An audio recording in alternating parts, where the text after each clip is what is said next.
नमस्कार दोस्तों, let's learn scientia channel में आप सबका वापस से स्वागत। आज हम लोग बात करने वाले हैं न्यूटन के गति के द्वितीय नियम के बारे में। पिछले लेक्चर में हमने न्यूटन के प्रथम नियम का जिक्र किया था जिसको जड़त्व का नियम कहते हैं। आज हम लोग बात करेंगे न्यूटन के गति के द्वितीय नियम के बारे में जिसको अंग्रेजी में कहते हैं सेकेंड लॉ ऑफ मोशन। तो चलिए टॉपिक डालते हैं, हम लोग स्टार्ट करते हैं। गति के द्वितीय नियम, गति के द्वितीय नियम जिसको कि अंग्रेजी में second law of motion, second law of motion भी कहते हैं। समझेंगे, सबसे पहले इस नियम को समझेंगे और ये भी याद रखेंगे कि पिछले लेक्चर में हमने बताया था ये जो तीन नियम हैं गति के, वो तीन नियम न्यूटन साहब ने दिया था। न्यूटन के गति के नियम या फिर इसी तीनों नियम को कहा जाता है न्यूटन के गति विषयक नियम।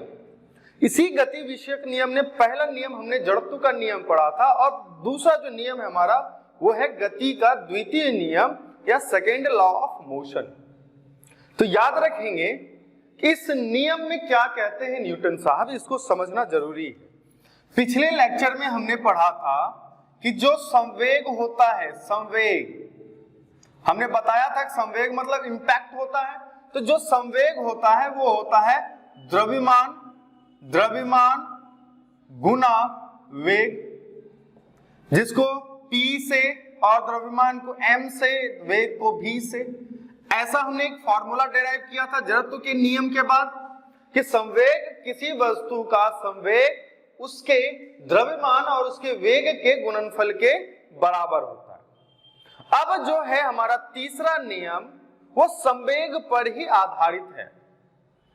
तो इस नियम में कहते हैं न्यूटन साहब कि किसी वस्तु के संवेग परिवर्तन की दर, मान लीजिए अभी इसका संवेग समथिंग एल्स था और बाद में इसका संवेग बदल जाता है। जैसे मान लीजिए कोई ऑब्जेक्ट है यहां पर और ये मोशन करता हुआ यहां पर पहुंच गया। दैट मीन्स कि ये पॉइंट ए पर था और पॉइंट बी पर पहुंच गया। इसका कुछ द्रव्यमान होगा, मान लेते हैं द्रव्यमान यहां पर इसका था 10 kg और यहां पर भी इसका द्रव्यमान 10 kg था। लेकिन अगर हम कहें कि इस at the point of starting, प्रारंभिक स्थिति में इसका जो वेग है वो मान लेते हैं हम कि समथिंग कुछ 10 मीटर पर सेकेंड की स्पीड है और जब ये पॉइंट बी पर पहुंचा कोई पार्टिकल तो उसका जो मोशन है या जो स्पीड है, वेलोसिटी है, वो लगभग 20 मीटर पर सेकेंड की रहेगी या हो गई।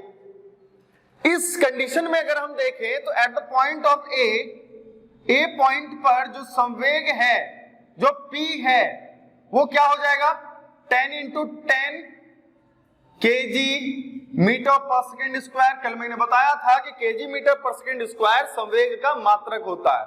और अगर हम यहां पर देखें at a point of B बिंदु पर जो इसका संवेग क्या हो गया 20 metre per second, 20 into 10 metre per second, that means 200 kg metre per second हो गया, है ना। अब यहां पर हमें समझना है और याद रखिएगा कि संवेग का मात्रा kg मीटर पर सेकेंड होता है और यहां पर हमें याद रखना है कि इस पार्टिकल को यहां से यहां तक आने में सम टाइम तो लगेगा ना, कुछ तो टाइम लगेगा। तो यही टाइम जो है कहता है कि द्वितीय नियम में किसी वस्तु या किसी कण या किसी भी पार्टिकल का जो संवेग होता है, जो संवेग परिवर्तन की दर है, मतलब एक जगह पर संवेग समथिंग एल्स था और दूसरी जगह पर संवेग उसका बदल गया। ये जो संवेग परिवर्तन की दर है वह उस पर आरोपित असंतुलित बल के अनुक्रमानुपाती होता है। याद रखिएगा कि उस पर असंतुलित बल एक होता है संतुलित बल, एक होता है असंतुलित बल। मान लेते हैं किसी ऑब्जेक्ट के ऊपर अगर 10 न्यूटन का हम फोर्स लगा रहे हैं, बल लगा रहे हैं। बल याद होगा मैंने कल बताया था बल के बारे में, प्रीवियस लेक्चर में आप देखेंगे मैंने बल के बारे में बताया था कि बल वह बाह्य कारक है जो किसी वस्तु पर जब लगता है तो उस वस्तु की आकृति, आकार या उसके गति में परिवर्तन करता है या करने की चेष्टा करता है। यही बल का उदाहरण होता है, बल का डेफिनेशन होता है। तो हमने क्या कहा कि किसी भी वस्तु या किसी भी पार्टिकल का जो संवेग परिवर्तन की दर है उस पर आरोपित और संतुलित बल के अनुक्रमानुपाती या समानुपाती होती है, या उसी दिशा में होगी जिस दिशा में बल कार्य करेगा। यह भी याद रखेंगे। एक तो इसने क्या कहा, जो न्यूटन के गति के दो द्वितीय नियम है, इसमें पहला पॉइंट कहा इन्होंने कि जो संवेग परिवर्तन की दर है, संवेग परिवर्तन की दर, संवेग परिवर्तन की जो दर है वह उस पर आरोपित बल, इस पर कोई पार्टिकल है, इस पे जो हम फोर्स लगा रहे हैं, F लगा रहे हैं, इस बल के संवेग परिवर्तन की दर उस पर लगने वाले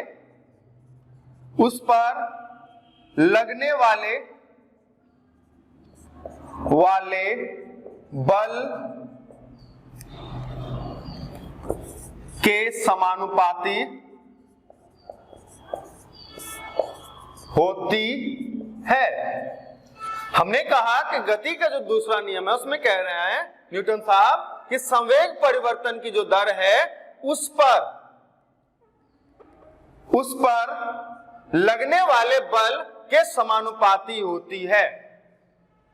और क्या कहा इन्होंने कि यह उसी दिशा में होगी, मतलब उसी दिशा में परिवर्तन होगा जिस दिशा में बल कार्य करता। मान लीजिए अगर हम किसी को इधर से धक्का लगाते हैं तो जो बल की दिशा है उसी बल की दिशा में उसकी आकृति या गति में परिवर्तन होगा। यहां तो गति की बात करनी है हमें, तो जिस दिशा में हम उस पर बल लगाएंगे उसी दिशा में उसकी गति भी बढ़ेगी। तो यही चीज इसमें कहा कि संवेग परिवर्तन की दर की जो दिशा होगी या फिर जो संवेग की दिशा होगी उसी दिशा में होगी जिस दिशा में हम बल लगाएंगे या फिर बल कार्य करेगा। ठीक है, एक पॉइंट यहां पर भी आ गया, ये पहला पॉइंट आया। दूसरा पॉइंट क्या आया कि या उसी दिशा में होगी या उसी दिशा में होगी जिस दिशा में बल कार्य करेगा। ठीक है, जिस दिशा में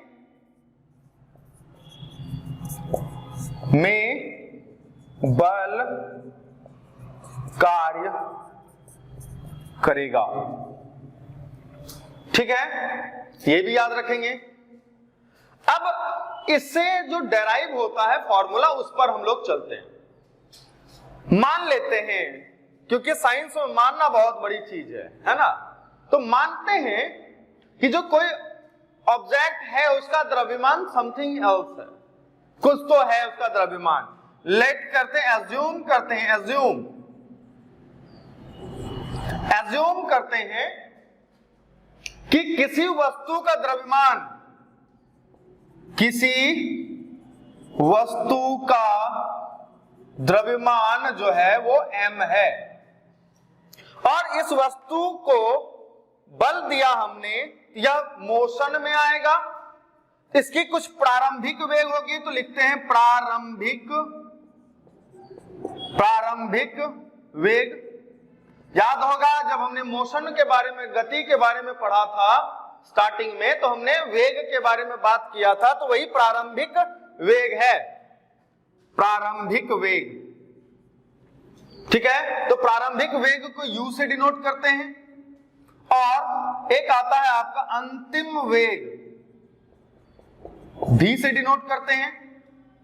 ठीक है, यहां पर आप याद रखिएगा कि जो प्रारंभिक वेग है u से और अंतिम वेग v से, तो प्रारंभिक वेगों को कहते हैं अंग्रेजी में इनिशियल वेलोसिटी और अंतिम वेगों को कहते हैं फाइनल वेलोसिटी।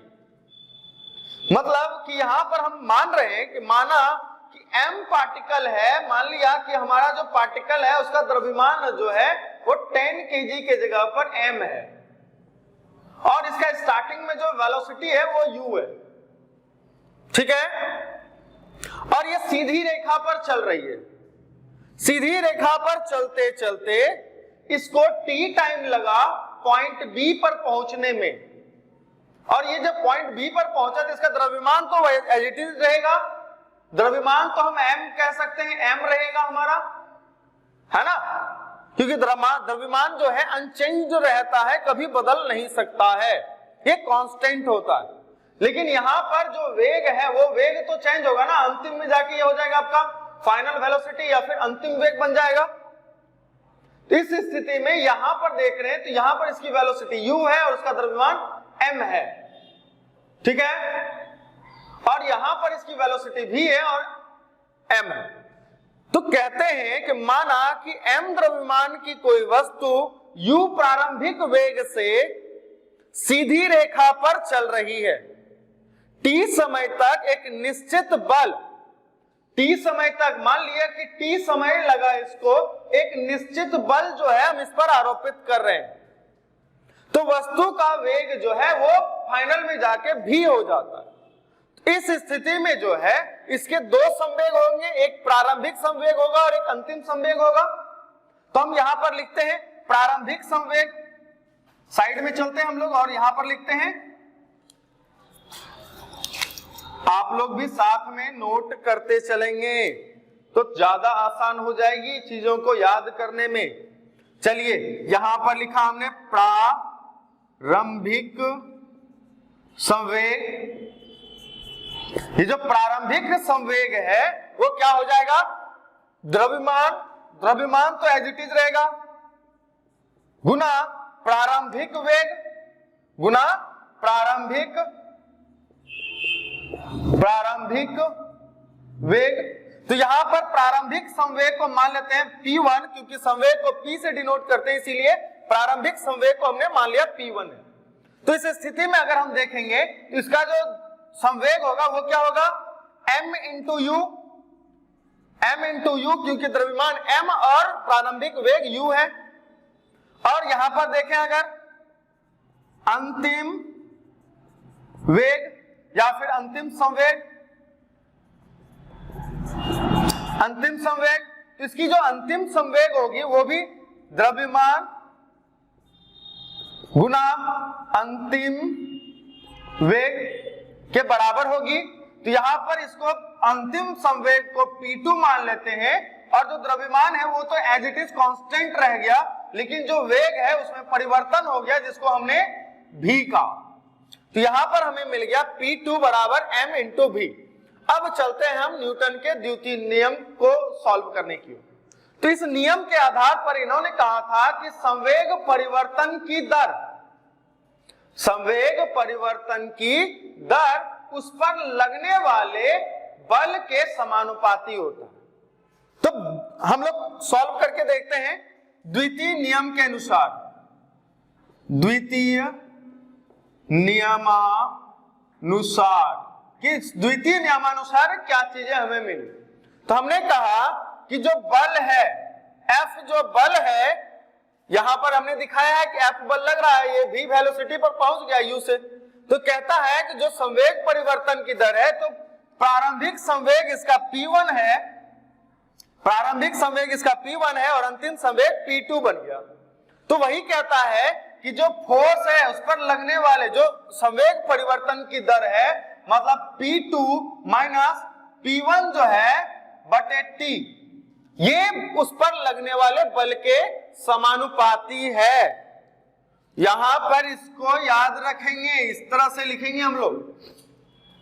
क्या कहा, F डायरेक्टली प्रोपोर्शनल है P2 माइनस P1 बटे T। कहां से, द्वितीय नियमानुसार, गति के दूसरे नियम के अनुसार F डायरेक्टली प्रोपोर्शनल है P2 माइनस P1 बटे T के, क्योंकि द्वितीय नियम के अनुसार कहा गया कि संवेग परिवर्तन की दर, संवेग में कितना परिवर्तन हो रहा है, तो P1 से P2 बन गया, तो P2 माइनस P1 कितना परिवर्तन हुआ, तो P2 minus P1।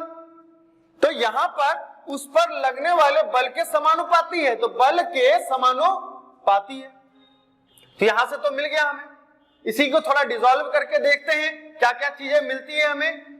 F directly proportional P2 के जगह पर हम एम भी लिख सकते हैं, यहां पर हमने मेंशन कर दिया एम भी, माइनस अब P1 के जगह पर MU लिख सकते हैं, MU लिख दिया हमने, बटे टाइम के लिए T लिख सकते हैं। कर सकते हैं कि नहीं कर सकते हैं? यहां पर हम लिख सकते हैं इक्वेशन 1 और इसको लिख देते हैं इक्वेशन 2। तो यहां पर हमने कहा फ्रॉम इक्वेशन 1 एंड 2, पहले और दूसरे समीकरण से क्या मिला हमें? F directly proportional m v minus m u by t. अब यहां पर से हमें क्या करना है? F तो प्रोपोर्शनल है ही, तो m को बाहर निकाल सकते हैं, दोनों में द्रव्यमान है, m को हम बाहर निकाल लेंगे तो हो जाएगा v minus u by t. और अगर हम देखें पिछले लेक्चर को तो F directly proportional m v minus u by t, तो ये जो v minus u by t है यही क्या है? चूंकि हम जानते हैं v minus u by t equal to a होता है। क्यों होता है? तो क्योंकि हमने पढ़ा था कि जो वेग परिवर्तन की दर है वही उस वस्तु का त्वरण कहलाता है। वेग परिवर्तन की दर उस वस्तु का त्वरण कहलाता है। इसीलिए पिछले लेक्चर को देखिएगा तो मिलेगा वहां पर v minus you by T बराबर a। तो यहां पर हम v minus you by T के जगह पर a लिख सकते हैं, तो F डायरेक्टली प्रोपोर्शनल ma। अब यहां पर बात आई कि ये जो F डायरेक्टली प्रोपोर्शनल ma मतलब किसी वस्तु का जो बल है, अगर किसी वस्तु पर कोई बल लगाता है तो उसके द्रव्यमान पर निर्भर करता है कि उसमें कितना त्वरण होगा। कह सकते हैं सिंपली, उस पर समझेंगे सीधा सीधा। इस समीकरण से क्या मिला कि अगर हम किसी वस्तु पर कोई F बल लगाते हैं और वह m द्रव्यमान का है तो उस पे कितना त्वरण होगा यहां से भी निकल सकता है। अब यहां पर ये जो समानुपातिक चिन्ह है इसको हटाने के लिए एक k कांस्टेंट का इस्तेमाल किया जाता है। पता होगा सबको कि समानुपातिक चिन्ह को हटाने के लिए, यहां पर मैं मेंशन कर देता हूं, समानुपातिक चिन्ह को हटाने के लिए k कांस्टेंट या नियतांक, हिंदी में कह देंगे इसको, नियतांक का इस्तेमाल करते हैं और जिसका मान 1 है, सिंगल है। तो यहां पर हम समानुपातिक चिन्ह को हटाना चाहते हैं तो F डायरेक्टली प्रोपोर्शनल होगा, हमने लिखा F डायरेक्टली प्रोपोर्शनल ma, तो यहां पर F इक्वल टू ma के ma कह सकते हैं। तो k का मान यहां पर 1 रखा हमने, तो यहां पर क्या हो जाएगा? F बराबर ma, ये निकल गया हमारा बल। तो याद रखिएगा ये जो नियम है इस नियम से क्या मिला हमें? बल मिला। बल मतलब F इक्वल टू ma। तो बल क्या है? तो बल एक बाह्य कारक है जो किसी वस्तु पर लगती है तो उसमें आकृति, आकार या उसकी गति में परिवर्तन करता है या करने की चेष्टा करता है। तो यहां पर जो मिला हमें F इक्वल टू ma, तो यहां पर देखते हैं बल किस प्रकार की राशि है। तो कल हमने बताया था पिछले लेक्चर में सदिश राशि है और इसका मात्रक क्या होगा? मात्रक क्या होगा? तो मात्रक द्रव्यमान का जो मात्रक है kg, एक्सेलरेशन का जो मात्रक है मीटर प्रति सेकंड स्क्वायर, वही होगा। तो मात्रक क्या हो गया? kg मीटर पर सेकंड स्क्वायर। इसी को कहते हैं न्यूटन या इसको n से डिनोट किया जाता है। याद रखेंगे इसी को न्यूटन कहते हैं या न्यूटन, जिसको n द्वारा दर्शाया जाता है। मेरे ख्याल से इतना क्लियर हो गया होगा आप लोगों को, है ना। चलिए अगले लेक्चर में हम लोग बात करेंगे कि प्रथम नियम और द्वितीय नियम के कुछ उदाहरण समझेंगे और उसको समझेंगे कि क्या चीजें हमें प्रथम नियम और द्वितीय नियम से प्राप्त होता है या फिर इसके अनुप्रयोग क्या है, कहां पर यह देखने को मिलता है। तब तक के लिए जय हिंद, जय भारत।